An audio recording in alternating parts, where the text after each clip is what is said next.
Gracias por continuar con nosotros en Voto Nación 2021. Somos la voz oficial de estas elecciones.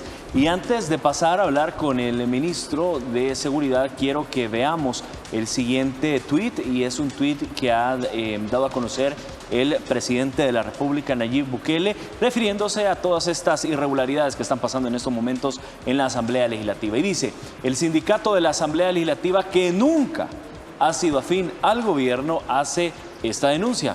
¿Queda alguna duda de lo que están haciendo los diputados?, pregunta el presidente.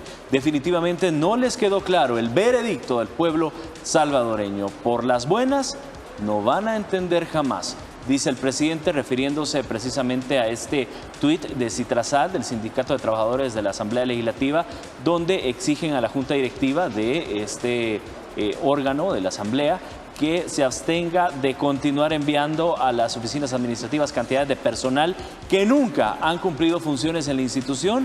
Esta acción, dice el sindicato, pone en riesgo a los trabajadores que sí han ejercido sus labores. Claudia. Así es, Armando. Quien también reaccionó fue el diputado electo por San Salvador, Ernesto Castro, y en su red social Twitter expresó lo siguiente: atención. Cualquier intento de los diputados actuales de hacer sus fechorías con la administración del personal de la Asamblea Legislativa será tratado como una ilegalidad a partir del 1 de mayo. El tuit además continúa, abrió hilo. Tengo información de decenas de casos de individuos que nunca se acercaron a trabajar y ahora están llenando las oficinas de esa institución. Reitero que la fiesta se les acabó a los cientos de activistas pagados con el dinero del pueblo y a los asesores de mentiras. Esto es lo que ha expresado el diputado electo por San Salvador, Ernesto Castro, en su red social Twitter, ante estas irregularidades que se han registrado en la Asamblea Legislativa, con el tema, por supuesto, de las plazas fantasmas.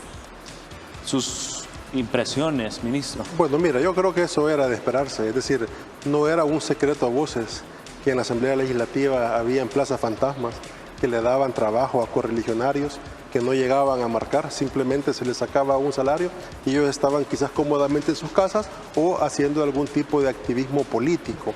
Me imagino que algunos empleados de la Asamblea Legislativa están viendo caras nuevas, ¿verdad? Y de repente, mire, yo soy tu compañero, y en su carrera institucional seguramente estaban destacados en esa unidad.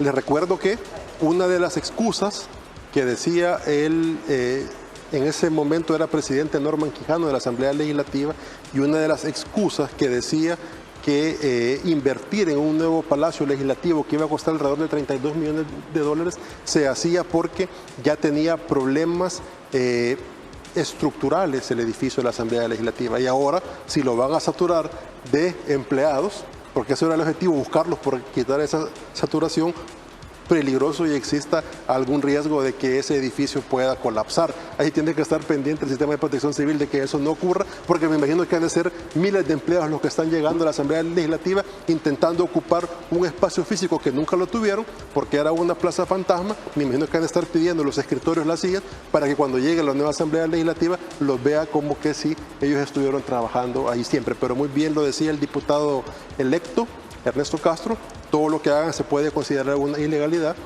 y que pueden tener consecuencias del 1 de mayo en adelante. Y hablando de Norman Quijano, de hecho él estaba metiendo al señor Mauricio González Dubón, que él fue su exgerente de Recursos Humanos en la Asamblea Legislativa en ese periodo. Exactamente. Bueno, me dice que el diputado Norman Quijano tiene también cuentas pendientes con la ley.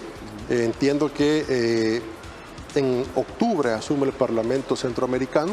Habrá que ver si por ahí he visto yo algunos diputados electos del Parlamento Centroamericano que ya están ofreciendo sus votos para poderlo desaforar y que pueda enfrentar la justicia. Pero tal vez esta gente canta, ¿verdad? Y también termina diciendo todas las actos de corrupción que se cometían en torno a ese órgano legislativo. Evidentemente, por eso es que defendían a capa y espada ese status quo de ellos dentro de la Asamblea Legislativa, porque sabía que se iban a perder todos estos beneficios y todas estas plazas fantasmas. Y ojo, muy probablemente algunos diputados hasta le cobraban a ellos cierto porcentaje por ingresarlos a la Asamblea Legislativa y se los reintegraban a ellos. Habrá que ver también qué va a surgir en todo ese tiempo, pero si se requiere por parte de la nueva Asamblea Legislativa también un equipo de investigadores de la Policía Nacional Civil para poder detectar actos de corrupción y que puedan ser llevados a la Fiscalía General de la República, con el mayor de los gustos lo vamos a hacer.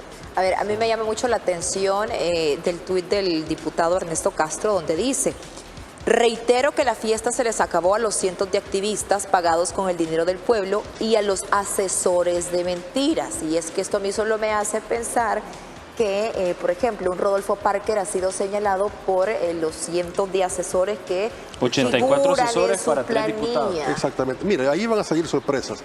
Recuérdense que cuando asumimos el órgano ejecutivo, el presidente le daba cierta orden a cada ministro de despedir a fulano de tal porque era hermano de un alto dirigente del FMLN, otro porque era la hija, otro porque era el sobrino, y así me imagino yo que se van a ver casos y que allá pues ahí tendrá que tomar acción la nueva Junta Directiva de la Asamblea Legislativa para realizar las acciones que ellos estimen convenientes. Incluso Ernesto Castro hablaba de algunos despidos que puedan darse por el mal uso de las plazas que puedan darse. Claro, sobre todo, perdón Claudia, tenemos a una Lorena Peña, por ejemplo, ganando $3,000 como asesora del FMLN, pues, o sea, habrá que ver qué va a hacer. si no aparece en el listado de empleados. Exactamente, o habrá que ver, porque por ahí me ha llegado también el rumor que algunos diputados ya incluso hasta se han ido fuera del país. También habrá que ver si a lo mejor algunos de ellos también ya no anda fuera del país, ¿verdad? Ya tienen miedo de que se les pueda, digamos, auditar todo, digamos, ese mal manejo que tuvieron de ese órgano por muchos años. Esto no es algo que venga de esto viene arrastrándose de años atrás. Ese ha sido siempre el comportamiento. Si no veamos cómo también año con año la Asamblea Legislativa ha ido pidiendo incrementos en su presupuesto y esto se debe... Ha engordado su planilla. Justamente eso le iba a decir, porque hay un aumento de más de 4 millones, hubo un aumento de más de 4 millones de dólares para este año. Y esos son todo ese montón de correligionarios que me imagino que algunos de ellos estuvieron incluso hasta en las mesas el día de las elecciones. Claro, y cuando vemos obviamente también temas como esos asesores que los tenés y no llegan, no marcan, es decir, te asesores indigna, de los asesores. Asesores de los asesores, que obviamente te indigna, y el pueblo salvadoreño, imagino yo también, con esta información que ha dado a conocer el señor presidente de la República, todavía incrementa más la indignación hacia esta clase política. Los asesoran para no hacer nada. Exacto. ¿Sí? Sin duda alguna, esta nueva Asamblea Legislativa tendrá una gran responsabilidad del ministro, primero con el romper todo esto que han venido construyendo, el tema de corrupción en la Asamblea Legislativa, plazas fantasmas, etcétera. Claro. Sin duda es una gran responsabilidad la que tendrán esos nuevos De hecho, diputados. ese es un mal manejo de los fondos públicos. Correcto. Habrá que ver en qué tipo de delitos incurren por ello. Es decir, al final podemos ver cómo a la gente se le dificulta conseguir un empleo y ellos dan empleos sin realizar un trabajo a cambio de una remuneración, por ejemplo. Vamos a estar atentos también a lo que está denunciando la cuenta de Twitter del Sindicato de los Trabajadores de la Asamblea Legislativa. Me imagino que esto apenas es la punta del iceberg y ahí se van a encontrar múltiples casos, tanto de plazas fantasmas como de viajes que hacían los diputados al exterior, cuántos diputados iban por una comisión, cuáles eran los beneficios de que esos diputados fueran al exterior para el país, si solamente iban de vacaciones, iban de recreo, el mal uso de los PPI. Recordemos que han habido diputados que han hecho un mal uso de los PPI, que terminaban siendo motoristas, terminaban siendo domésticas en sus casas y pedían una plaza para el PPI. Es decir, ahí habrán muchas cosas que hacer. Estará muy interesante cuando la nueva Asamblea Legislativa entre y ahí pues me imagino que ustedes le darán cobertura y nos vamos a estar retroalimentando de el noticiero de Canal 10 en ese momento.